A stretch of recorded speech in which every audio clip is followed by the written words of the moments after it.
So good evening and welcome to the May edition of the SLAC Public Lectures.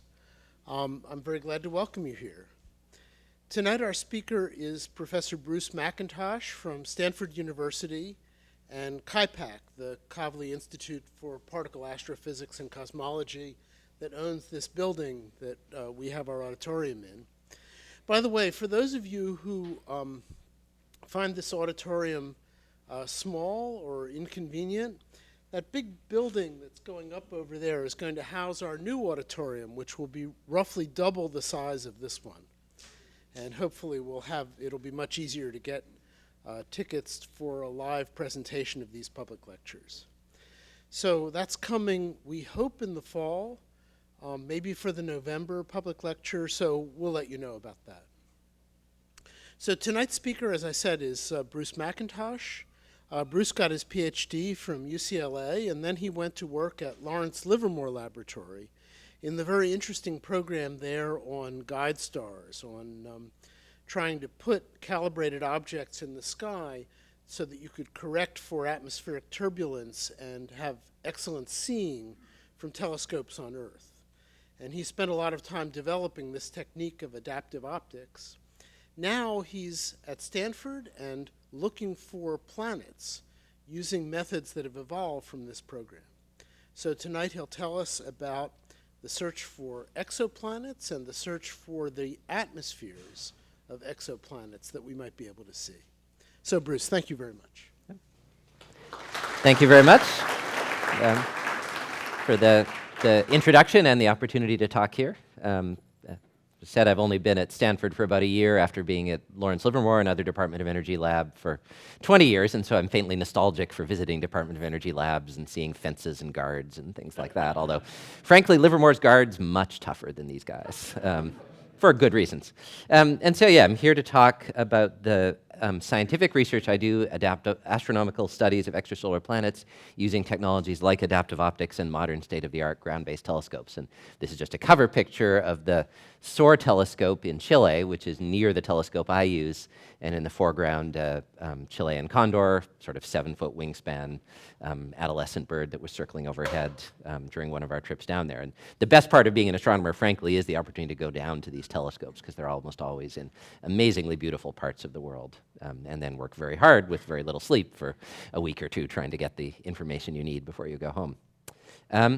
So I want to start with some history as I talk about planets, and I'll go a long way back for history, a couple of thousand years or so, to sort of the original view of the universe. And bear with me, we'll see why this is relevant to the way our modern view of the universe has evolved. And the original view was basically that there was the Earth, and that there was the rest of the universe, which went around the Earth, as you can see in these stylized diagrams. And that's not a terrible model. If you watch the sky for a day, it's pretty easy to see. Everything starts off in the east, rises up, goes overhead, and sets somewhere in the west, just like it would if you were circling around us. If you watch things on a longer time scale, you notice things are moving with respect to each other. There are fixed objects, stars, whose position relative to each other stays the same all the time, and they're moving objects, planets, wanderers, who over the course of a night move up like everybody else, but over the course of a year or part of a year, relative to the other stars, show tiny little additional motions. And those planets, figuring out where they were with respect to the Earth, was sort of the first great puzzle in astronomy. And in Ptolemy's model, they, just like the stars, went around the Earth. The problem is that that wasn't a very good model of their motions. If you watch Mars, for example, over the course of several years, it moves with respect to the stars, kind of like this, but then every so often it kind of goes backwards, and then it keeps on going with respect to the stars. And to produce a model that explained that, with the Earth here in the center, there's the sun, there's the symbol for Venus, there's the symbol for Mars. If I start these planets running, you had to have them not just going around the Earth, but every so often deciding that they want to go backwards, that they make giant loops as they continue to go around the Earth and go forward, loops that were called epicycles by the person who produced these early models. Planets like Venus or Mercury have to do those epicycles quite a lot, Mars not so much.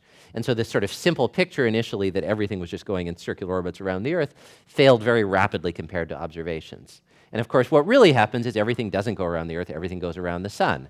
The Earth is here. As the Earth catches up with a planet like Mars, Mars will appear to move backwards with respect to the Earth. There's the Earth and Mars. As it goes further around, Mars will appear to go forwards, other planets going in their slow, stately orbits around the outer part of our system. And that change in the view, that idea that the Earth was not, in fact, the center of the universe, was one of the great revolutions in our understanding of just how humanity, how the Earth fits into the universe as a whole. And of course, that came about with people like Kepler and Copernicus. Copernicus, who initially had the idea that the Earth was kind of that the Earth wasn't in the center, we go around the sun, produced models that actually did an okay but not great job of saying, well, this is when Mars will start moving backwards, this is when it will start moving forwards. Kepler, who had a much more refined and mathematical approach, who actually did successfully predict things like he could write down the position of Mars every month over the next year with great accuracy and use that as proof that the Earth was not, in fact, the center of the universe. To scientists, that was a very compelling proof. It made a successful numerical prediction. He could make graphs. He could show positions on those graphs and compare them to theories. To the sort of broader public, that was somewhat less compelling. More compelling was, come on, computer, there we go, stuff that came from this guy, Galileo, the first person to take a telescope. And pretty much the first, and look at the stars. Pretty much the first thing he did with his telescope looking at the stars was look at Jupiter. This is a page from his actual observations night by night of Jupiter. And what he saw was Jupiter surrounded by 4 little dots. And the next night those dots had moved. The next night after that those dots had moved. The next night after that those dots had moved. Over the course of a series of nights, he realized what he saw was a whole system of moons orbiting around Jupiter. And just with his telescope, he could tell the Earth was not the center of everything, that other objects rotated around things other than the Earth.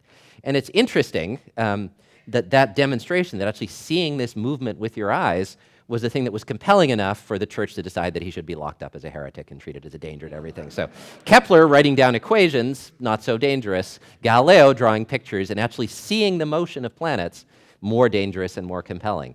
And of course, scientists should never compare themselves to Galileo, but part of what we're trying to do is actually make that compelling visual diagram of what we see.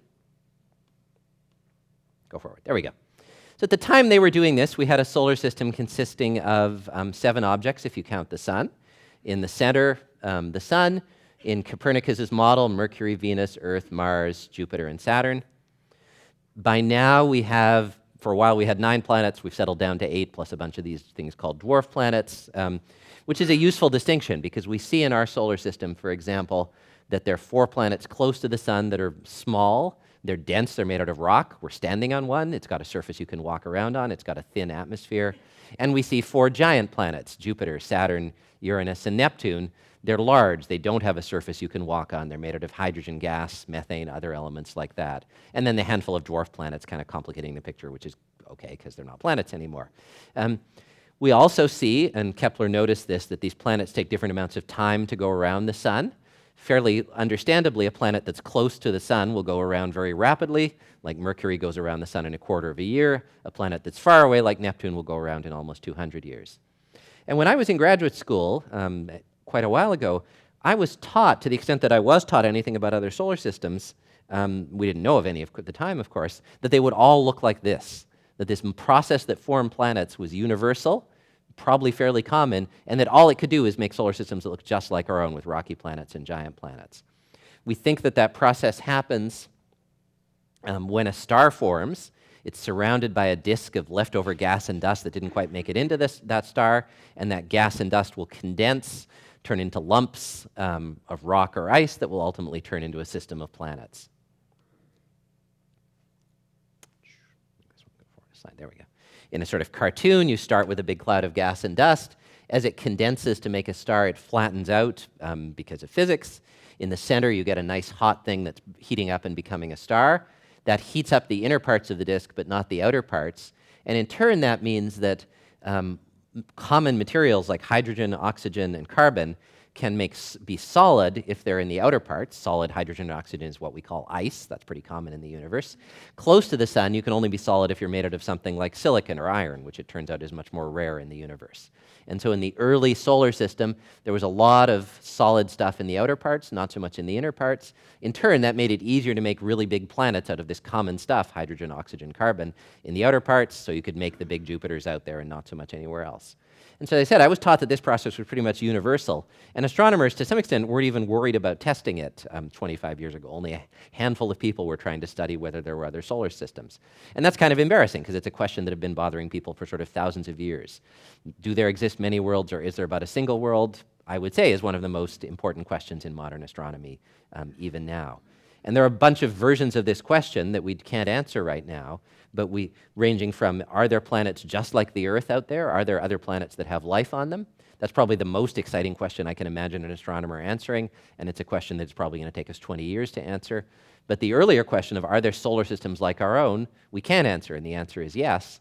The answer is yes and no. There are solar systems, but they're not really a lot like our own. And I'll talk about the process through which we've learned that, the limitations of those processes, and what people like me do to try and answer that question in more detail.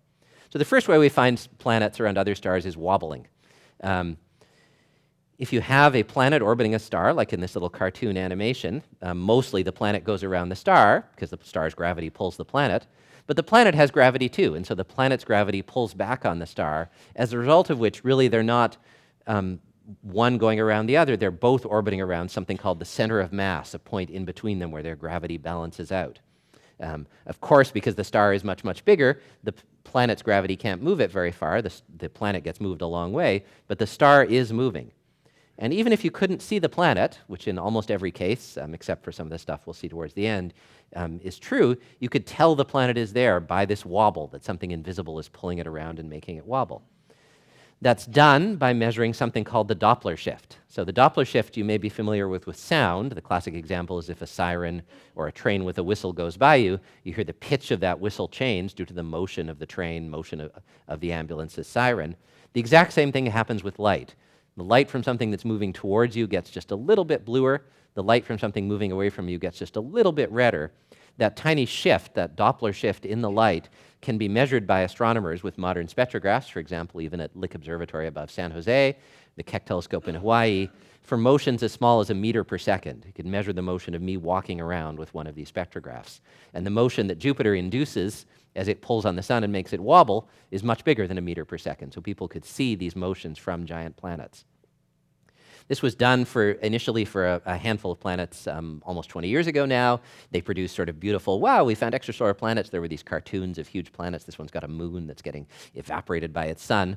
But of course, we didn't actually know that. All we knew really is that there was a planet there and roughly how big it was. Because when you make these measurements, I was told I was allowed about 2 or 3 graphs, so this is going to be one of them. This is a plot of the velocity, the speed of a star versus time. And what you can see for the speed of that star is that it's wobbling. Sometimes its speed is fast towards you, sometimes its speed is fast away from you, then fast towards you. And that's entirely due to the presence of this tiny wobble signal from the planet. And what they found from that first was that the period over which that wobble happened, which is basically how long it takes the planet to go all the way around the star, was incredibly short.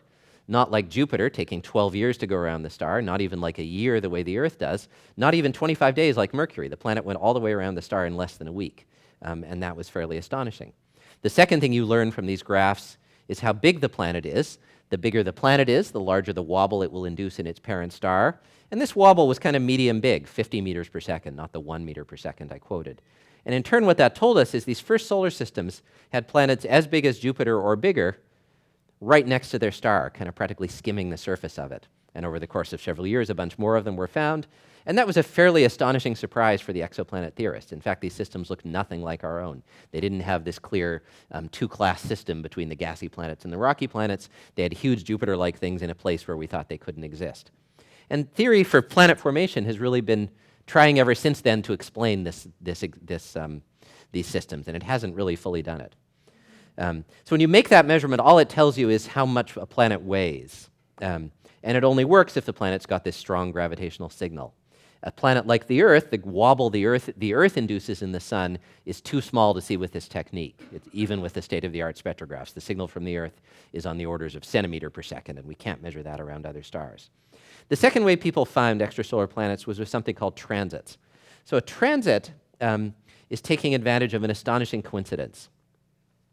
As a planet goes around a star, could go around this way, but if through an astonishing coincidence it goes around like this, so it lines up between you and the star, then every time it goes around, for a tiny fraction of a second, it will block the light coming off of that star.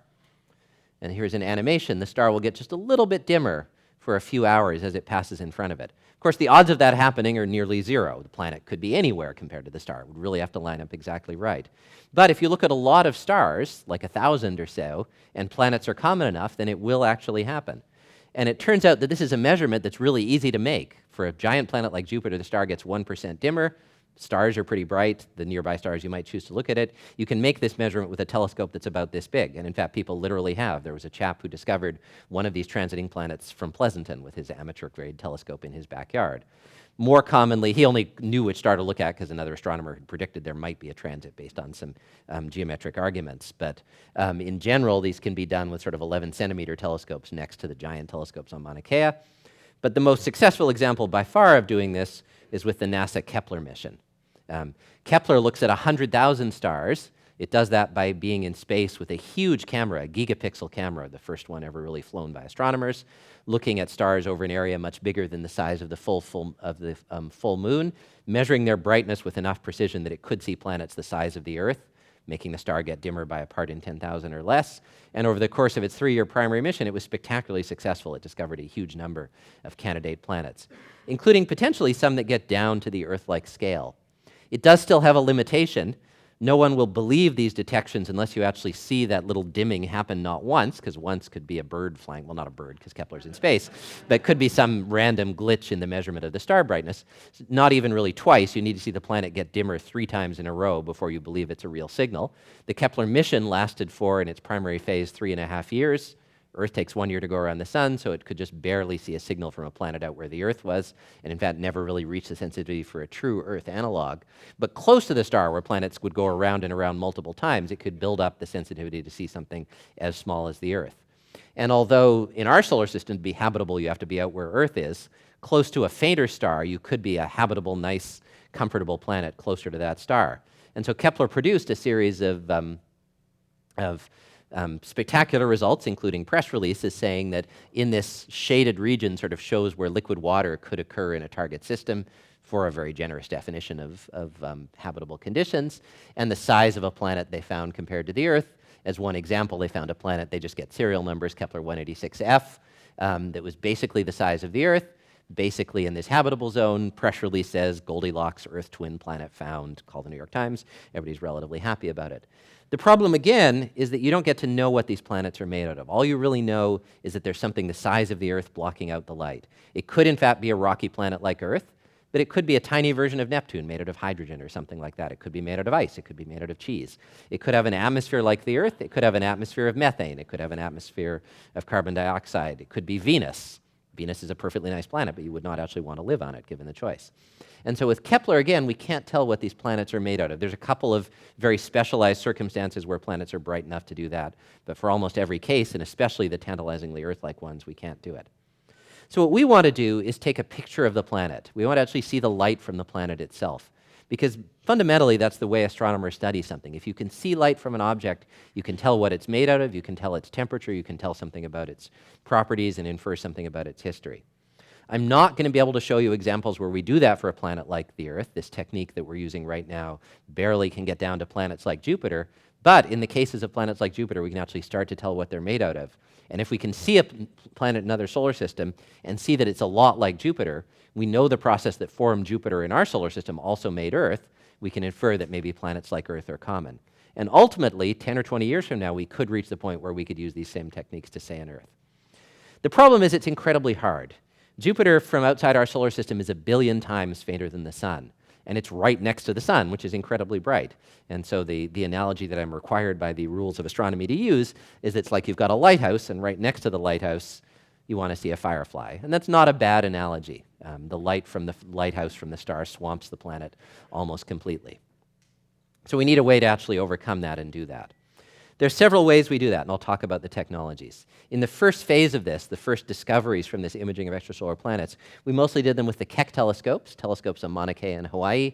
There's 2 of them, but usually only use one at a time, mostly that one in our case. A beautiful telescope. It's made its mirror that focuses and gathers the light from the stars, made up of 36 hexagonal segments, each flat to a tiny fraction of the size of a human hair, coordinated by computerized controls, really the best optical telescopes in the world. The problem with these, even though they are the best optical telescopes in the world and Mauna Kea is the best place to put them, there's still a lot of air between them and the stars we want to look at, and that air blurs the image of something you look at. If I look at a star way off at infinity, with blobs of air between me and it, the blobs of air will bend the rays of light from the star and make a messed up image of the star, which would hide the signal from a planet almost completely.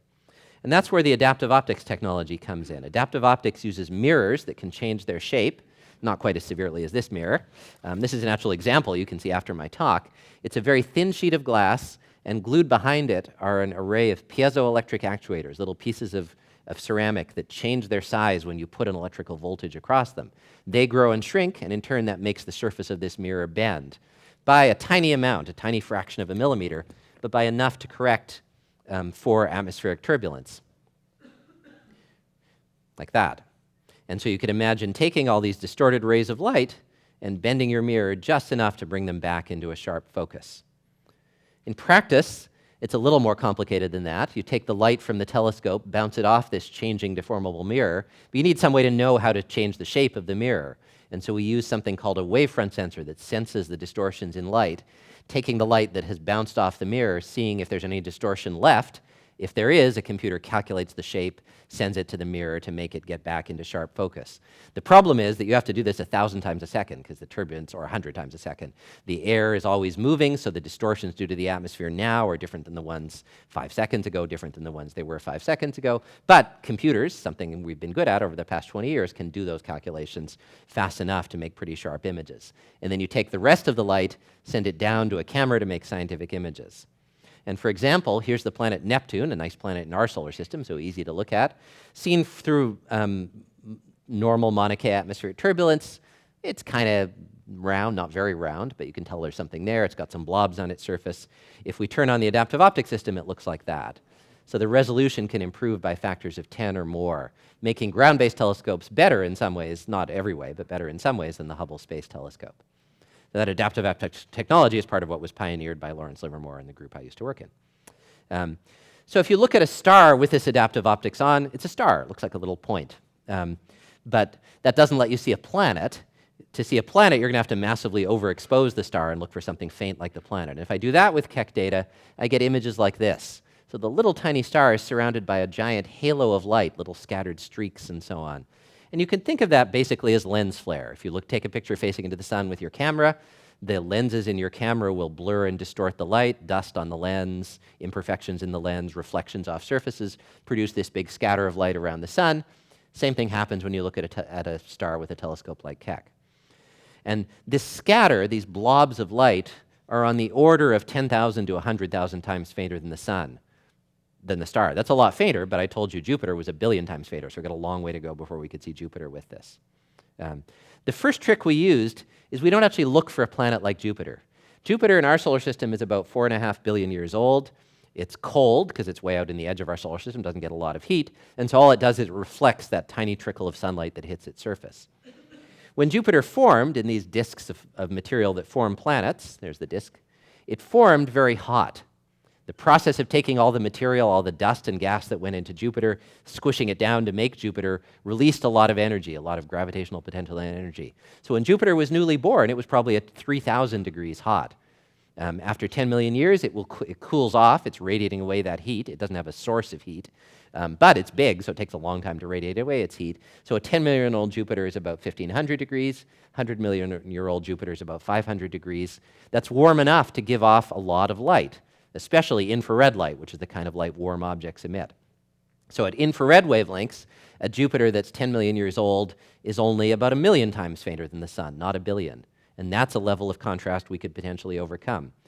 Not quite, though. If we just look at this lens flare image, here's a dot that could have been a planet but wasn't, way away from the star. If it had been a planet, it would really have to have been close in here, and you can see there's way too much starlight to overcome to actually see a signal from something as bright as a Jupiter-like even a young Jupiter-like planet.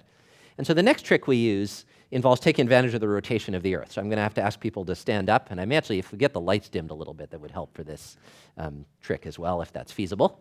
So I'm going to talk about telescopes and the rotation of the Earth. So everyone who wants to can stand up. You don't have to, but it's good halfway through the talk to stand up. I alluded to the rotation of the Earth and what it does. The rotation of the Earth causes a star, here's a star, over the course of a night to rotate from the east all the way over to the west like that. Okay, so for purposes of this exercise, you're all going to be telescopes. And modern telescopes can move in two directions. They can rotate around their elevation axis, the up and down, and they can tip themselves up and down to try and track stars. So if I'm a modern telescope tracking a star, I rotate like this, and I tip myself up. Here's a star, and next to it, here's a planet, very far away, so it's easily detectable by all of you telescopes. You don't really need fancy image processing. So I'm going to start moving it across the sky, and I'd like you to rotate your bodies to track it. Before you do that, notice which side this planet is on. Planet's sitting there on the left side of the star. So let's all move like this, rotate our bodies, rotate our heads. You'll notice as it goes overhead, you have to spin pretty fast. And then as it starts setting again, you spin more slowly. You've now followed a planet and star system over the course of 12 hours. Now where's the planet? It's on the right side. So over the course of time, you can all sit down now, things that are real on the sky appear to rotate. With a normal telescope, if I wanted, say, to take a picture of a faint galaxy or something like it, that's actually a problem, and you would counteract that by taking the spectrograph or the camera to look at your faint galaxy, rotating it in the opposite direction so the image would stay the same on the camera all the time. We don't do that. We actually turn that off. And the reason we do is that the lens flare, the artifacts stay fixed with respect to the telescope. Well, the planet will move. So if you had had lens flare, if you had really bad eyes and you were looking at my laser pointer, you would have seen a skew of rays coming off of it. They would have stayed fixed because they're coming from your eyeball, so they're always in the same position on your retina. The planet would have moved. And so I'm going to show some data sets that show that for real. This is a couple of hours of data as the Keck telescope tracks a star. You can see the lens flare holding still. Everybody see that? Yeah. So that's real. Let's let the movie start again. And now look up here. So this guy you could have seen, but there's no chance you would have been able to detect that one out there without taking advantage of this fact that it's moving, it's pivoting as the Earth rotates. Not as the planet goes around the star. This is just a few hours as the Earth rotates.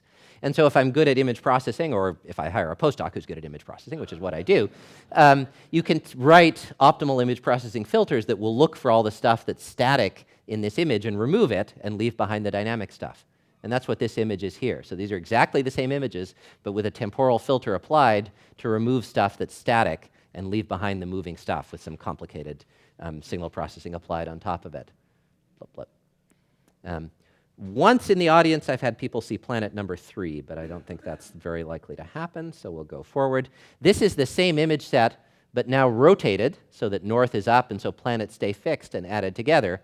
And over the course of an hour or so, the remaining random components of the noise go away, and you can pull out signal number 3. And those are real. So every one of those dots is a planet. In fact, there's 4, although the 4th one takes a lot of image processing to see, so I can't show it in the demo. But this is a system of 4 extrasolar planets orbiting another star. The star is called HRID 799. It's a boring name because it's too faint to have a real name. The planets, even more boringly, are called HRID 799 B, C, D, and E. Currently, we don't let astronomers give names to planets, which is probably okay because I would have named them after my dog or something. So my daughter wasn't born at the time.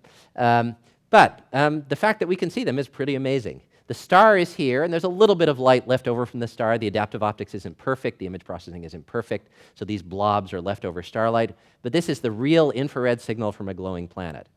The star is a little bit bigger. It's about 50% more massive than our sun, a little bit hotter, a little bit bluer.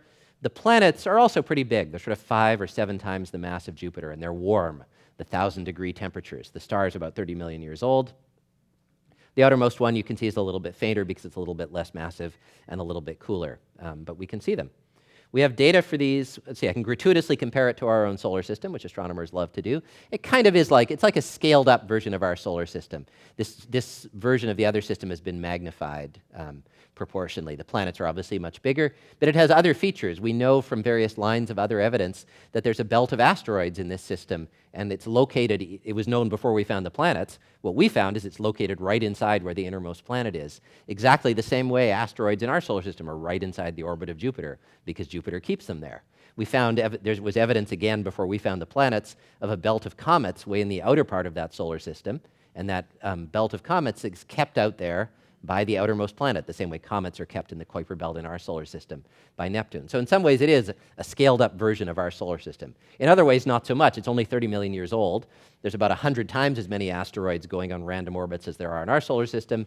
There could be an Earth in here, but if there is, it's an Earth that's getting smacked by an asteroid as big as the one that killed the dinosaurs pretty much every 10 years or so, so it's not habitable yet. But the Earth wasn't habitable 30 million years ago, 30 million years into its history either. And in fact, we have data for this system going back to 2008. In that data, you can actually watch these planets orbit, and they're doing what Kepler said they would. The one close to the star moves fastest. The one farther from the star takes the longest time to go away. It's not a surprise that Kepler's laws actually work, that they work in other solar systems. But the fact that we can see it, not like the animation I showed you, everything goes around the sun from outside, but for real, everything going around another sun for real is probably the most amazing thing I've seen in my astronomer career. With that, so what can we learn about the system using these techniques? Well, we can study their orbits. One thing we find, again, unsurprising from Kepler's laws, is that we're not going to be able to see the whole orbit. The outermost planet, we've watched it for a tiny piece of its orbit because it's going to take 800 years to go all the way around the star. The innermost planet that we've found so far will take about 40 years to go around the star, so I'm trying to exercise and eat better so that I can actually watch it do an entire circle, which would be cool to see. Maybe I'd like to see it do 2, but let's not be too ambitious. I'll talk about my real strategy for seeing multiple orbits towards the end of this. And so because we've only watched them go partway around, there's a lot of uncertainty in how their orbits are going to go. But I can take, so these are all possible orbits, ways the planets could go into the future. I can take one of those, or my postdoc Quinn Konopaki can, and my former postdoc, now she's a professor at UC San Diego, and predict what their motions will be. This movie is going to take a while to get started. Oh, no, it started.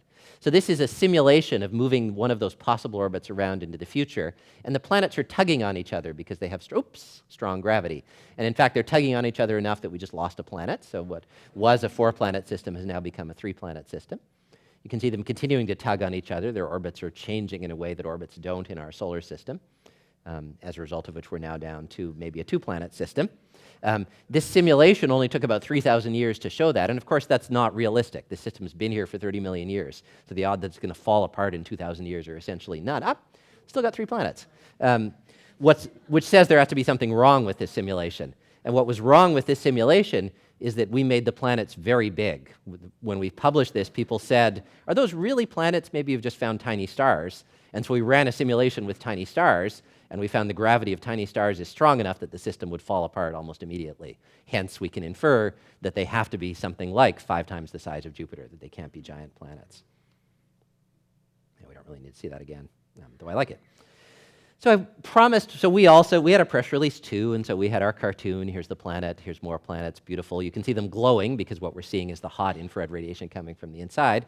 Of course, initially when we saw them, that's not what we know, we just know there's a planet there. But because we can see the light, we actually can figure out what's going on in the atmospheres of these planets. Anything you can see light from, you can study.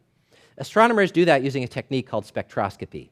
So spectroscopy, some of you know from your physics classes, if you have some cloud of hot material like gas from a star, and you disperse that light through a prism, spreading the wavelengths of the rainbow of light out from red to blue, different elements only emit light at certain specific wavelengths. And here's a stylized cartoon of that rainbow and a graph type thing of the intensity versus wavelength. So where the light is bright, the intensity is high. At other wavelengths, there's no light. And those spectra are fingerprints of particular chemical elements. Helium has its own fingerprint, sodium, the sodium traffic lights you see in San Jose have a fingerprint, neon has a fingerprint, and so on. And so by seeing what wavelengths of light are present in an object, you can tell what it's made out of. In the case of a star or planet, it's slightly different. What you actually see is the hot inside of the star or planet glowing through the cold top of the planet's atmospheres. And so rather than seeing bright lines, you see dark lines where the cold gas absorbs particular wavelengths of light. But it's the same thing. The same wavelengths of light get absorbed based on the chemical footprint. And doing this is what told astronomers what the sun was made out of. We never really sent a spacecraft to pick out a piece of the sun, but we know what it's made out of because we can see those footprints. We're never going to send a spacecraft to other stars. We know what they're made out of because we can see those fingerprints. And we can do the same thing for planets. Here's the image without the fancy image processing, but the outermost planet you can see. I can line up the field of view of my spectrograph, lock it onto the planet, and see what it's made out of. And I can actually take advantage of the way light works to enhance the signal from the planet even further. Here's the image I get through my spectrograph, but the kind of spectrograph actually makes not just images and not just spectra, but combined images and spectra. The technical word is hyperspectral cubes, where for every pixel in this image, I learn what the brightness of light is at all different wavelengths. And I can show that by animating.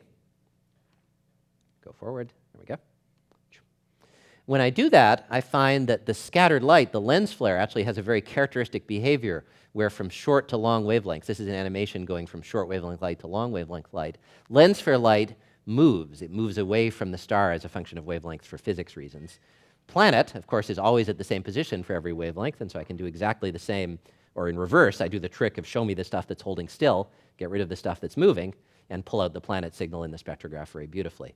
And in turn, I can unwrap it, this is my second graph that I'm allowed in these talks, into a plot of a spectrum, an intensity of light versus wavelength, versus infrared wavelengths of light. Some wavelengths of light we can't see the planet because we're down on the Earth, and the Earth's atmosphere is full of water vapor, and that absorbs infrared light at some wavelengths, so that's why there's a gap here. But you can see even before you get to the gap, the planet is getting dimmer. And what that's actually telling us is there's water in the atmosphere of the planet, absorbing the same way it does in the Earth's atmosphere. Of course, water, because this has a temperature of 1,000 degrees, really means superheated steam, and planet is something that's much bigger than Jupiter, so it's not like, call the New York Times, we found water. It's just evidence that hydrogen and oxygen, when you put them together, form water vapor. But still, we can see that chemical footprint in this super hot planet. We can see a chemical footprint of carbon monoxide. We don't really see a chemical footprint of methane, which we expected to see based on the planet's chemistry, and in turn that's telling us the way the planet's atmosphere is circulating is destroying methane molecules, the carbon monoxide. We did see, and a lot of the radiation we actually is evidence we think of clouds of liquid metal, basically. The atmosphere of this planet at 1,000 degrees or 2,000 degrees deeper inside is hot enough to melt iron or silicon or things like that. There are clouds of droplets of liquid metal sitting there producing the radiation that we actually see. So a couple of other planets have been seen with this technique. This is one called Fomalhaut, basically seen around the same time ours was using the Hubble Space Telescope by Paul Kalis at UC Berkeley. Fomalhaut also has a ring of comets and dust, and just inside that ring, the Hubble Space Telescope saw a tiny dot that moved over the course of 2 years, indicating that probably was a planet. Another one could have been discovered in 2003, although the image processing technology wasn't there, but there was a little blob. Here's a star, image processed, so most of the star is gone. Little blob was on one side of it in 2003, and they kind of wondered, what was that little blob? They weren't sure. In 2009, when they came back, the blob was on the other side, and we now know it's a planet that orbited behind the star, was lost in the lens flare, and is now going to orbit around the other way. This system also has one of those dust and comet belts, in this case almost exactly edge-on. We're seeing this solar system from the edge geometry lined up just right at us. That's another example of a giant planet. There's now half a dozen and more to come. So these planets are pretty cool, but again, they're not quite like our solar system. They're giant planets out where the outskirts of our solar system goes. The outermost guy in HRD 799 is where Pluto was when it was a planet, beyond where Pluto was. In fact, even the Beta Pic one is sort of between Jupiter and Saturn. What we'd like to see is what's going on in here, where Jupiter is in our solar system. And that's the next part of my talk. An instrument called the Gemini Planet Imager was built to do this. After we reached basically the limit of what we could see with Keck, we tried to build a new instrument, a new adaptive optics system. It's on the telescope called Gemini South. So telescopes, it's kind of like SLR cameras in reverse. You buy a telescope, which costs you $100 million or something like that. You build it at a place in Chile, and then you can attach different cameras or spectrographs to the back of it. So you might have a special camera designed to study very faint galaxies. When you get tired of studying very faint galaxies, you might build a special camera to study planets. And that's what Gemini did. The Gemini Planet Imager is a combined adaptive optics and camera thing intended only to look at planets, and hence to do a very good job of it. This is kind of what it's like. There's a person for scale, or a robot in this case. This is the back of the Gemini Telescope, has a cube for mounting instruments. The whole thing's in an enclosure to keep dust out, because a tiny speck of dust would look an awful lot like a planet, so you keep the equivalent of a Class 100 clean room inside it. Cabinets for the computers, and inside it the instrument itself. The instrument contains an adaptive optics system that was built by Lawrence Livermore National Lab, much more powerful, and I'll show you why, than the adaptive optics system we had at Keck. A set of special masks built by a team at the American Museum of Natural History that block the light from the star. A precision wavefront sensor JPL built to measure tiny little biases in the light. An infrared spectrograph that UCLA built. And finally, a group in Canada built the whole mechanical structure that holds the thing together and the software that holds the thing together, which is arguably more important than the mechanical structure. There's 20 person-years of code sitting in the middle of this to make it actually operate.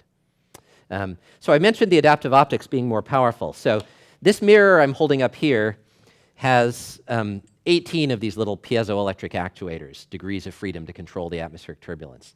The mirror that we use at Keck has 300 of them, and it's about this big, because each of those actuators is a centimeter apart, so you want 300, it's got to be this big. To really do good planet detection, to go beyond what we could do at Keck, we figured we needed 4,000 of those actuators, 4,000 degrees of freedom. And so if I built it with that technology, the mirror would be this big, and it wouldn't really fit in my instrument. I'd need huge lenses to get the light to and from a mirror that big, lots of distance to focus the light. Our mirror instead is this big. This is a 4,000 degree of freedom deformable mirror, but made with incredibly different technology. This is made out of silicon. It's a microelectromechanical system. It's basically a microchip mirror, lithographically manufactured, kind of like the mirrors TI puts in projectors like this one, but much more precise than the TI mirrors, and many fewer degrees of freedom. And so physically, something this big has 4,000 little individual actuators that can move up and down and shape and control the light in response to signals from our computers. And that lets us build the Gemini Planet Imager on a scale that's actually feasible. The masks to block starlight, they're also fairly complicated. They're little grayscale patterns of dots that basically smooth the light from the telescope so that the lens flare gets blocked. We focus the light from the telescope on a mirror with a hole in it, so the star falls down the hole. The planet gets focused off to the side and keeps going, so we can separate the planet from the star using that trick. We put the whole thing together at UC Santa Cruz in a clean room. Wasn't clean at this time, obviously, but this is just before we made it clean. And there it is sitting in its enclosure, computers, the front of the instrument, the things to keep it clean. The spectrograph was built by UCLA. Turns out when you want something painted, made out of metal in Los Angeles, you go to a company that does sports cars, and so it's painted midlife crisis red. Made the guy in charge happy. An infrared spectrograph is a very complicated beast. For example, because warm objects make infrared radiation, you have to cool the inside of the spectrograph so it's not warm. And so inside it operates at a temperature of minus 200 degrees in vacuum so that the detectors can keep operating. It's going to go on the back of a telescope. It has to keep working as the telescope points at different stars, so we put it on a crane, tilted it all over to make sure nothing fell off, make sure it stayed aligned. It has to operate in a wide variety of conditions, so we built in Santa Cruz a giant meat locker around it to chill it down to sub-zero temperatures and show that it would continue to operate, which it did. After that, we packed it up, put it in crates, got it custom crates to ship it down. My small child helped with the process of loading it onto the truck. There's the truck. It didn't drive all the way to Chile. You can't do that. So we drove it to Los Angeles, loaded it on a plane, flew it down, stopped briefly at Lima, Santiago, and then a truck up to La Serena. I did not travel with it because I don't speak Spanish. I don't understand Chilean customs, and watching 10 years of your life get pushed around by forklift drivers is not a very relaxing process. Got up to the top of the mountain safely, and there I did come down to see it and show that it survived its trip successfully. We put it on the back of the telescope. We have a Facebook page, by the way, as well as a web page if anybody wants to watch this. This is the Gemini Telescope. Its mirror is here. The back of it actually has room to mount 5 different cameras or spectrographs, and they can switch between them, which is very nice, so we can put ours on and test it while they continue doing regular science observations successfully. First light, which is what you call it when you actually see stars, happened in November of 2013. For first light initially, here's our large team, really excellent people working on this. We concentrated initially on the planets we already knew we were there. So for example, the Beta Pictoris planet, that's the one that was orbiting in this disk of dust and comets that is right lined up with the star. Here's what we saw. Here, these are just 4 dots that are there to calibrate the instrument, so you should ignore them. We didn't discover 4 new planets. But here is the star falling down that hole, kind of glinting off the edge of the hole, and here, that signal, that's a planet, about 10 times the mass of Jupiter. For comparison, I said we knew about this one before, so here's an image from a previous Gemini instrument showing the same planet. Our image is clearly substantially more sensitive, but this is an hour of telescope time with all of the fancy image processing that I talked about. This is the raw data coming off the back of GPI in 60 seconds. So really, we're doing substantially better. If I actually take the whole half hour, process and stack, I get something like that, and so we were happy. We can now use this. We can study Beta Pix B's spectra. We can study its atmosphere. For example, here's a plot of its, I did 3 graphs, damn it, I've cheated. All right, this is a plot of the position of the planet in x and y coordinates versus time, basically showing its orbit goes separation from the star. The star is here versus time. So it passes behind the star, comes around. We're observing it now in 2014. In 2017, it's going to pass in front of the star, and there's actually a decent chance that this one might line up in that exact right geometry so that it will block the star for, in its case, a few days, because it'll be moving fairly slowly. If that happened, that would be amazing, because we could then constrain the models of planet formation very precisely. May not happen. Another thing we can see with GPI are these dust and comet rings. Here's an image of a star falling down the hole. This is not an artifact. This is a ring of dust produced by comets and asteroids orbiting around another young star with another serial number type name, HR 4796. We can look at it not just in ordinary light, but in polarized light. So from polarized sunglasses work because when light reflects off something tiny like light, like little particles in our atmosphere, it gets polarized. The light gets oriented in a specific direction that can be blocked by special pieces of glass, polarization filters. GPI basically has one of those that lets me see that work in the other direction. They only let polarized light through. And if I activate that, I can remove all of this leftover starlight and see just the dust ring. But interestingly, only on one side. The dust ring is very bright on both sides, but only polarizes on one side. And we're working on models to explain that. We think what we're seeing is a ring of dust tilted like this. As light comes from the star and sort of grazes a dust grain and comes towards us, that will polarize it very strongly, especially if the dust grains are big and fluffy things like you might have left over from a comet in that other solar system. If light hits a dust grain and comes towards us, it bounces, but it doesn't really get polarized in any particular direction. So we can use that polarization signature to understand these dust particles. GPI's been on the telescope for a year and a half. It's looked at a whole bunch of interesting systems. Again, here's a picture of the team, Chilean wildlife. It's a large project. When you run a project for 10 years with 60 people on it, not all of them make it to the end to see it, which is kind of a sad thing, but there are a lot of people who contributed and deserve an enormous amount of credit. And simulations say that we should find between 10 and 50 planets, really, that are getting close to being like Jupiter. So in the last few minutes, if it's okay, I'm going to talk about the next couple of steps in the future. So I'm going to go back to space. So Kepler, as I mentioned, incredibly successful at counting planets.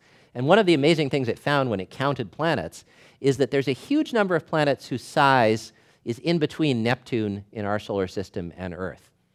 If you're an optimist, you'd like to call those planets super-Earths and think that they're big rocky worlds you could live on. If you're a pessimist, you might call them micro-Neptunes. And the reality is we have no idea because we can't tell what they're made out of. And there's nothing like that in our solar system. The biggest surprise of Kepler is that the most common planet in our galaxy is something that there's no equivalent of in our solar system, and we'd like to know what those are actually made out of. For Kepler, that's hard, in part because all the systems Kepler finds are far away. I talked about how Kepler wants to look at thousands of stars to get this incredible coincidence of transits. It does that by having a pretty big telescope looking deep into our galaxy so that it can add up thousands and thousands of stars. Very sensitive. It can see stars much fainter than you can see with the naked eye and still make these precise measurements of their brightness. But because of that, the stars are necessarily quite far away. The next thing after Kepler in space is going to be something called TESS, the Transiting Exoplanet Survey Satellite.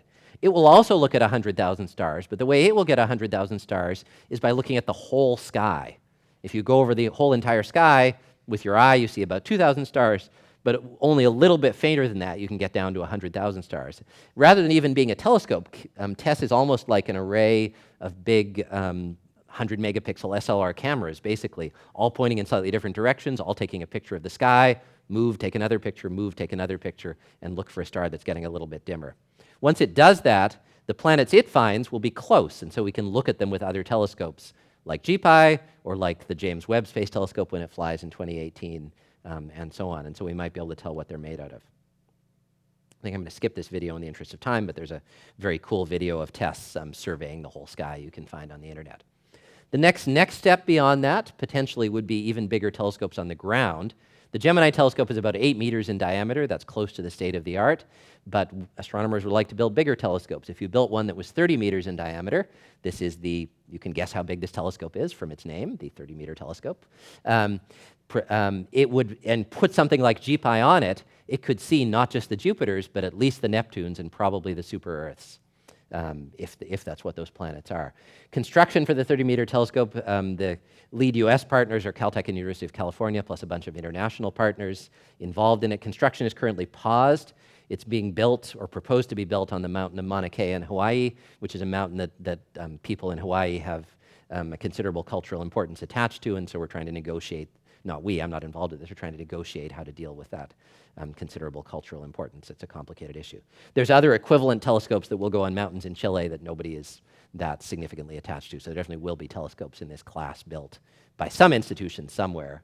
Not the US federal government. The US federal government is not participating in these projects. They're almost entirely private or international. Not Stanford yet either. And so those might reach into the point of TMT, seeing the sort of Neptunes, tests, seeing the super-Earths, and learning what they're made out of. To go beyond that, the last two things I want to talk about will require telescopes in space again, but the combination of the light blocking that I do with a decent-sized telescope in space. The problem with that is 5 years ago, when astronomers decided what their priorities were for the next decade, planet detection was uncertain enough that it didn't become a priority. So the highest priority for astronomers in this decade and the next is something called the Wide Field Infrared Survey Telescope, whose name pretty much tells you what it does. It surveys the whole sky in infrared radiation. It's oriented towards studying dark energy, expansion of the universe, galaxies. Very important to lots of people in this building. And it's definitely yeah, we should do it. It's a good project.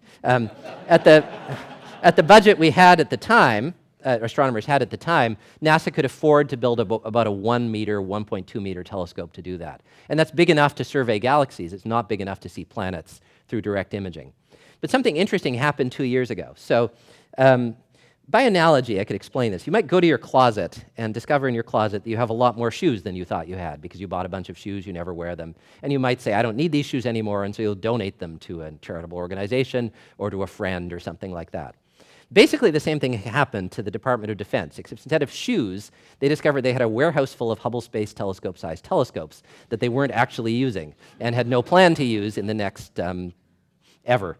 And so they donated 2 of these to NASA.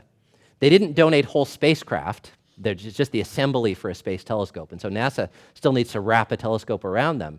But that lets them do this dark energy mission that they wanted to do with a telescope 1 meter this big, with a 2.4 meter telescope this big. And that's big enough that you could start to see extrasolar planets with it through the direct imaging techniques.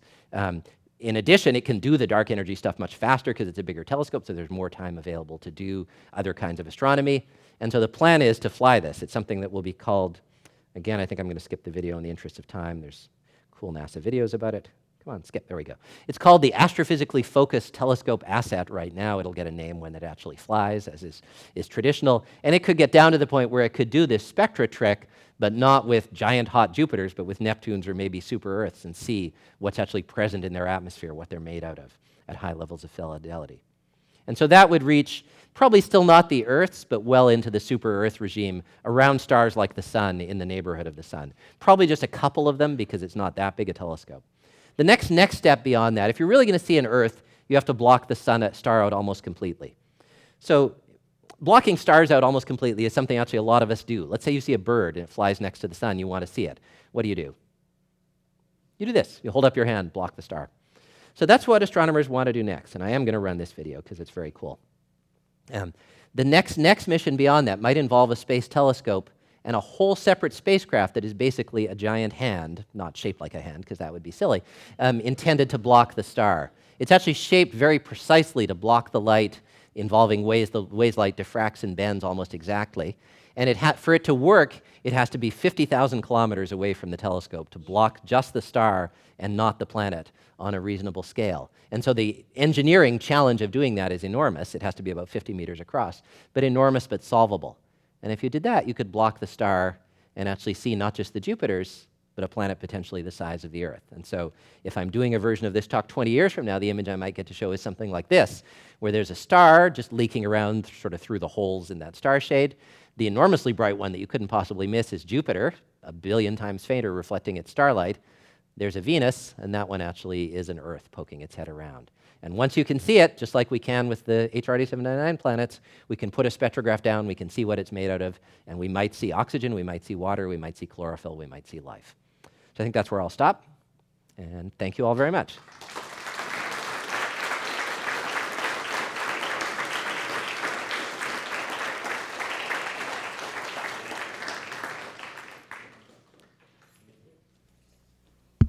So Bruce, thank you very much.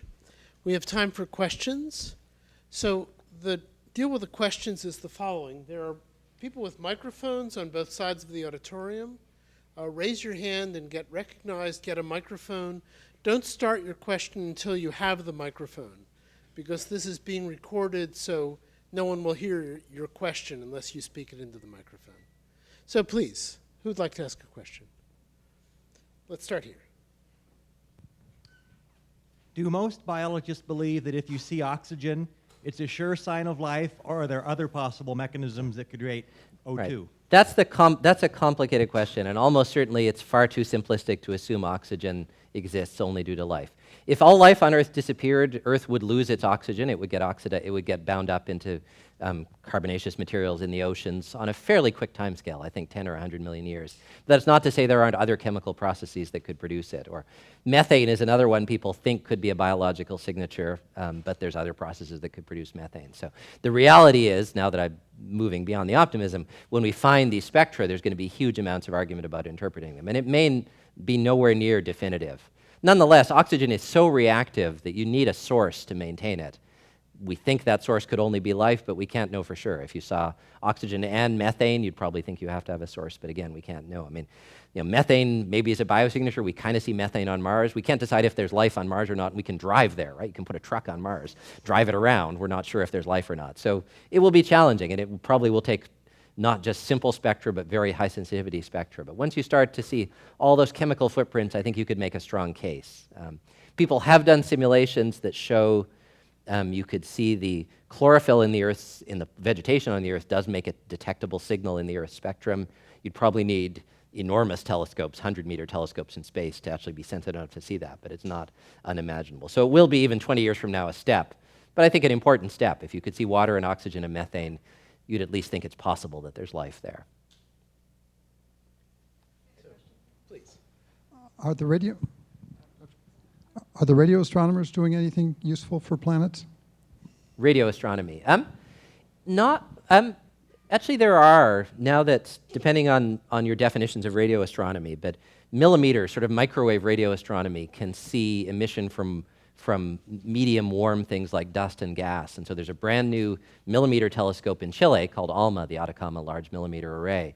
And it's one of its most exciting science processes is it could map out these cartoons I showed you of planet formation, showing those gaps opening up as the planets form. It's actually produced an image that shows that around a star 150 light years away. So radio astronomy will be very powerful for studying the formation of planets, which is part of the puzzle of planetary systems.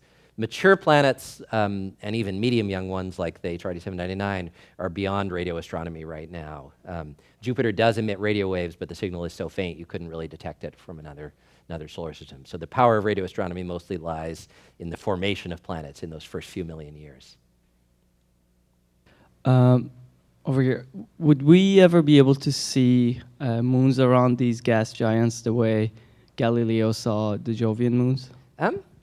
Directly separating the moon from the planet is probably extremely hard because of the relative ratios of brightness and separation. There's actually a debate about this in an Exoplanet Imaging Facebook group, so I can cite definitive Facebook sources.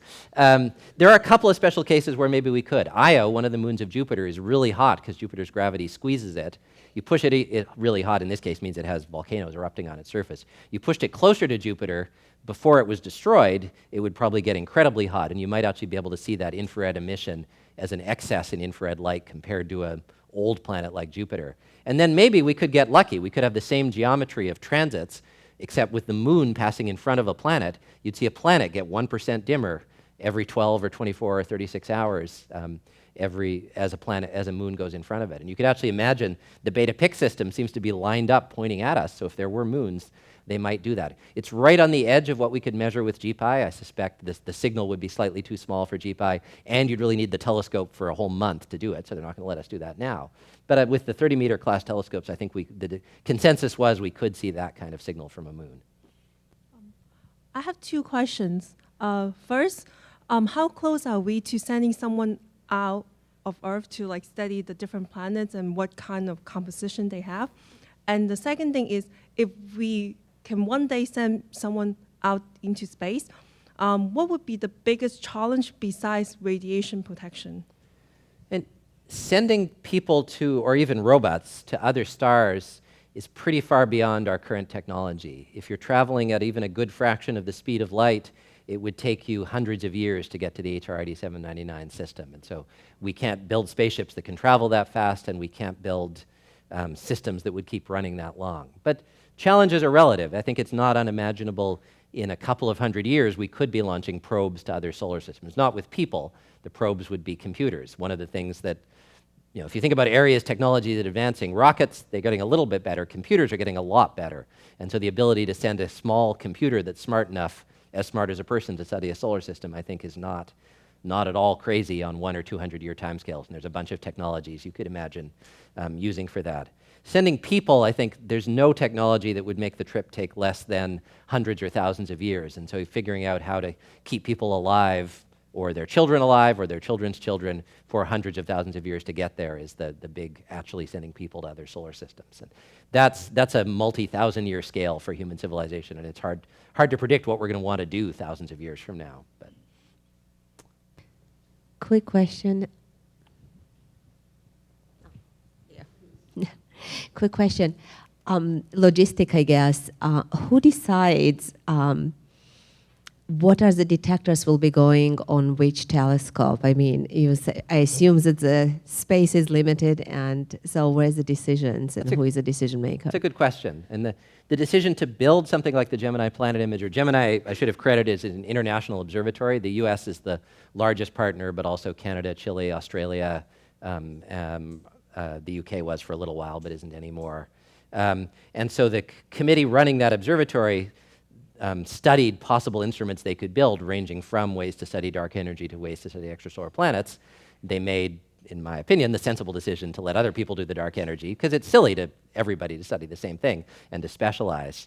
Then the next question that's hard for astronomers is who gets to use them. So there's lots of astronomers, not that many telescopes, and so there's a peer review process where you propose a project, and a project could range from I'd like 4 hours on the telescope to study Jupiter, to I would like 900 hours on the telescope to discover a whole bunch of new planets with GPI. And so you have to team up with other astronomers, collaborate, make these proposals to get selected.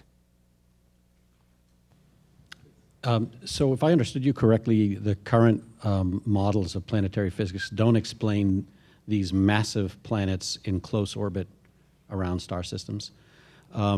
At the same time, you said that it's possible for very small Earth-sized planets to also be gaseous. Is there models that, it would seem to me that, a close orbit, small mass would almost certainly be solid. Very close to the star, you'd expect the gaseous envelope to get blown off, and so a planet close to the star probably is made of solid materials, which is not to say it's like Earth. Maybe it was a planet like Neptune that got close to its star and got sort of sandblasted away.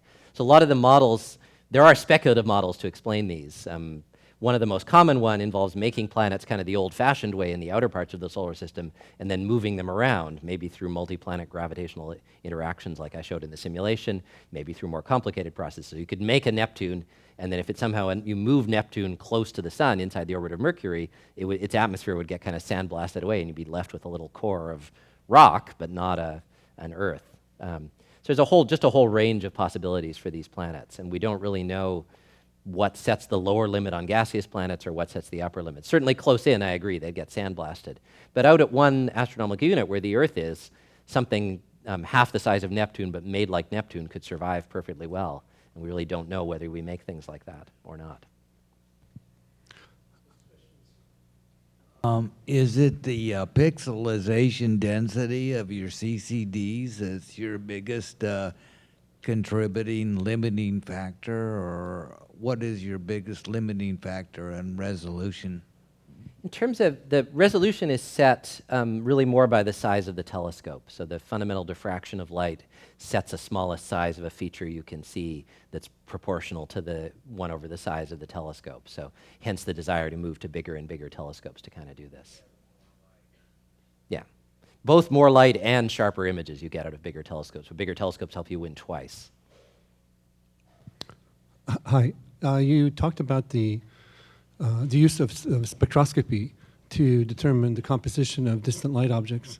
I was just wondering, when the light goes through the Earth's atmosphere, is it band filtered by the composition of the Earth's gases, or phase shifted in some way that you have to compensate for that when it's a ground-based telescope? We do. That's an excellent question. So the Earth's atmosphere is full of, water would be one example. The Earth's atmosphere's got lots of water vapor in it, not so much in Mauna Kea, but more in Chile. And so we do have to compensate for that. We actually are very lucky compared to other astronomers in compensating for that because in spite of our best efforts, there's always some light from the star left.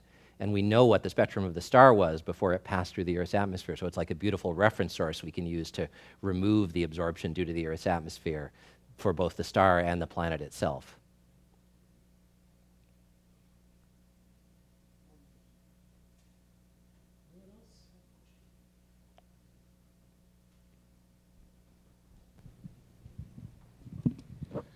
Do most astrobiologists believe in the possibility of life on rogue planets that are no longer orbiting stars?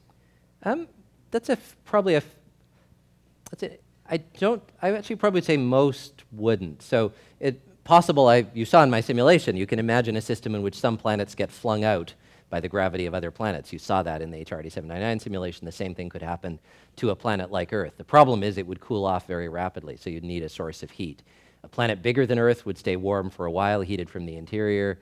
You could imagine life would occur on it, but I would tend to be pessimistic about getting exactly the right combination of circumstances for that to happen. But who knows out there? So there are missions that could potentially see some of these free-floating planets. That's actually another thing WFIRST could do, is have the ability to detect free-floating Earth-like planets through some tricks involving gravitation and answer the question at least of whether they exist or not, but not whether they have life on them. Is there any thought to advertising that we are here in the universe? Turning it around?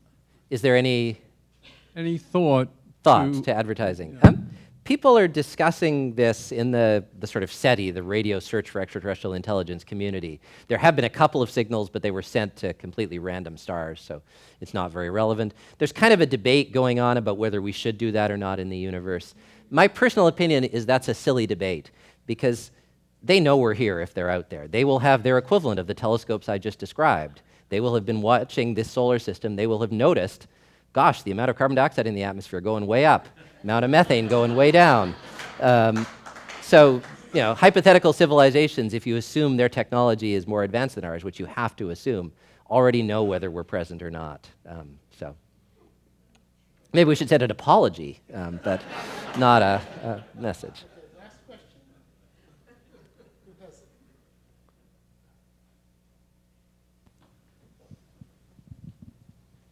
I had a follow-up question on spectroscopy. So you said that the Earth's atmosphere absorbs some of and manipulates the signal that we're getting. So have there been experiments where we try to do this from space, and did that get better results? And in terms of the instruments that are in space and doing spectroscopy, is there a way to figure out that some gas in the interstellar space has manipulated the signal, and is there a way to correct for it?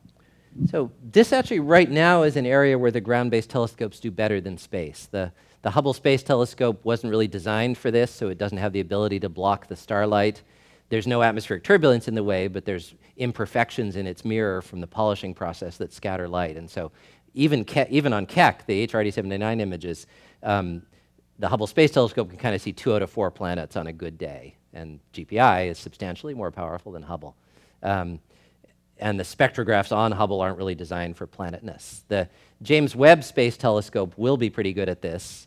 There's a whole sub-story involving transiting spectroscopy in the Spitzer Space Telescope that I didn't tell, but I'd be happy to talk about later. But the James Webb Space Telescope will be better at this, and so it will, especially for the water thing, where it's really hard on the Earth because of all the water in the way, it'll be able to get good measurements of water abundances around a large, large number of planets. The interstellar stuff, the good thing about gas in the interstellar medium between us and the stars is it's so cold, it absorbs and emits at very different wavelengths and very narrow ranges of wavelengths, so it's fairly easy to distinguish it from the kind of signal we'll get from a planet, fortunately. So I'm happy to... it's up to you. Yeah. With your success, are you seeing the future funding improving? That's a complicated question. It's not obvious, and I don't really have a good answer. So we were funded by this international collaboration to build the Gemini Planet Imager.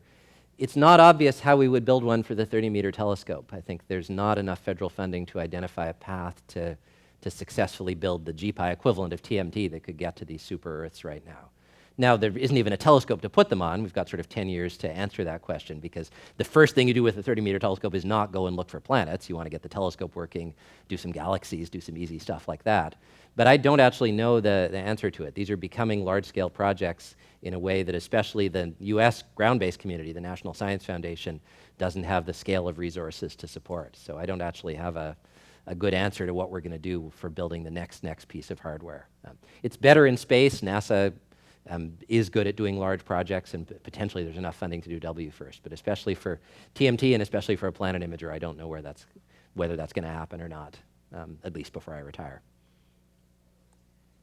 Okay. Well, on that uncertain note, let's conclude. Bruce will be around for a little while if you want to come down and ask him questions. Also, the ladies who are running the microphones are astronomers. And so the man, you can, too. Please. Actually, he's an engineer, so your statement is technically true. Oh, so. I'm sorry. But he's an excellent engineer who works in my lab. So. Please excuse me.